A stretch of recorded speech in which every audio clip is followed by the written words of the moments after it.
बहुत से लोग आपको बिल गेट्स की इंस्पिरेशनल स्टोरीज सुनाते हैं, बताते हैं बिल गेट्स कितने टैलेंटेड है, हार्ड वर्किंग है। नो डाउट वो टैलेंटेड है, हार्ड वर्किंग है, लेकिन कुछ बातें उनके बारे में नहीं बताई जाती। जो प्रिविलेजेस उन्हें मिले हैं, अगर वो उन्हें नहीं मिले होते तो आज बिल गेट्स जिस मुकाम पर है वहाँ नहीं पहुँच पाते।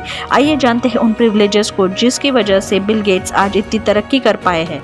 पॉइंट नंबर 1, अगर बिल गेट्स का जन्म किसी और देश में हुआ होता तब इस तरक्की को पाने के लिए सालों लग जाते।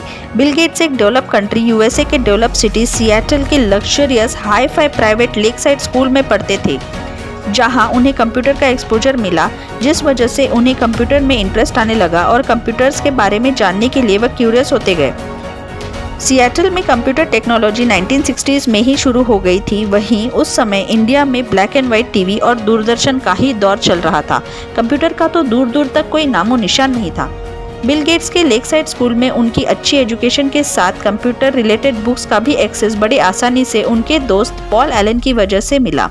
एक्चुअली पॉल एलन के father Kenneth Allen associate director थे library of university of Washington में, जो बिल गेट्स और पॉल एलन को कंप्यूटर रिलेटेड बुक्स पढ़ने के लिए दिया करते थे। पॉइंट नंबर 2, बिल गेट्स की सफलता में उनके पेरेंट्स का भी बहुत बड़ा हाथ है। बिल गेट्स के father William Henry Gates University of Washington में बोर्ड ऑफ डायरेक्टर के मेंबर थे, जो कि काफ़ी रेप्यूटेड पोजीशन थी। उन्होंने बिल गेट्स को कंप्यूटर एक्सेस करने में काफ़ी मदद की थी। बिल गेट्स के फादर लॉयर भी थे, तो उन्होंने लीगल फॉर्मेलिटीज़, कंपनी रजिस्टर करना और माइक्रोसॉफ्ट कंपनी को स्टार्ट करने में बहुत मदद की थी, जो कि कोई आम आदमी उस समय नहीं कर सकता था। यही नहीं, बिल गेट्स की मां की वजह से उन्हें उनका सबसे बड़ा IBM का कॉन्ट्रैक्ट मिला था।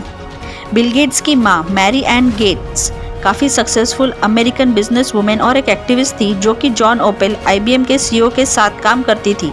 मैरी एम गेट्स के सजेशन से ही माइक्रोसॉफ्ट को अपना सबसे बड़ा पहला कॉन्ट्रैक्ट मिला, जिसकी वजह से आज माइक्रोसॉफ्ट कंपनी इतने बड़े मुकाम पर खड़ी है। लेकिन यहाँ कहानी में एक ट्विस्ट है। जब बिल गेट्स को ये कॉन्ट्रैक्ट मिला, उनके पास कोई सॉफ्टवेयर ही नहीं था बेचने के लिए। तब बिल गेट्स के दोस्त पॉल एलन ने QDOS नाम का सॉफ्टवेयर खरीदा। दोनों दोस्तों ने इस सॉफ्टवेयर में मॉडिफिकेशंस करके IBM को MS-DOS नाम से बेच दिया था, और आज MS-DOS इतना पॉपुलर है, ये सब जानते हैं। पॉइंट नंबर 3, बिल गेट्स के दोस्तों का भी बहुत बड़ा हाथ है इस सफलता में। बिल गेट्स के दोस्त पॉल एलन ने बिल गेट्स का कदम कदम पर साथ दिया। केंट एवांस, जो बिल गेट्स के बचपन के बेस्ट फ्रेंड थे, जिन्होंने बिल गेट्स के साथ मिलकर कई कंप्यूटर प्रोग्राम्स बनाए थे, लेकिन एक हादसे में केंट एवांस की मौत हो गई थी, जिसकी वजह से बिल गेट्स काफ़ी शॉक हो गए थे। लेकिन काम करना बंद नहीं किया था। उनके एक और साथी मॉन्टे डेविडॉफ ने बिल गेट्स के लिए एक सॉफ्टवेयर का क्रूशियल पार्ट लिख के दिया था और बिल गेट्स की मदद की थी उनके शुरुआती दिनों में। पॉइंट नंबर 4, अगर बिल गेट्स लड़का नहीं लड़की होते तो ये पॉसिबल ही नहीं होता, क्योंकि 1960s के समय में USA में बहुत हद तक जेंडर डिस्क्रिमिनेशन होता था। 1964 में एक लॉ पास हुआ था to stop discrimination on the basis of gender. Point number 5, अगर बिल गेट्स का स्किन कलर ब्लैक होता तो भी ये मुकाम हासिल करना उनके लिए नामुमकिन होता, क्योंकि USA में ब्लैक स्किन कलर के लोगों को ना स्कूल, ना रेस्टोरेंट, ना सिनेमा हॉल और ना ही चर्चेस में एंट्री अलाउड थी। 1960 तक काफ़ी ज़्यादा रेसिज्म हुआ करता था। इसी दौरान कई दंगे फसाद, राइट्स, कत्लेआम हुए थे।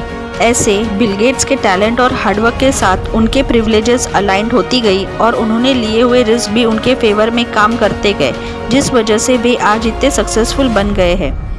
आपको बिल गेट्स के बारे में कोई अनोखी बात अगर पता हो तो कमेंट में ज़रूर बताएं। मेरी ये वीडियो अच्छी लगी हो तो please like, share and subscribe my channel. और अगर आपको भारतीय शिक्षा प्रणाली के बारे में जानना हो तो ये वीडियो ज़रूर देखें। Thank you.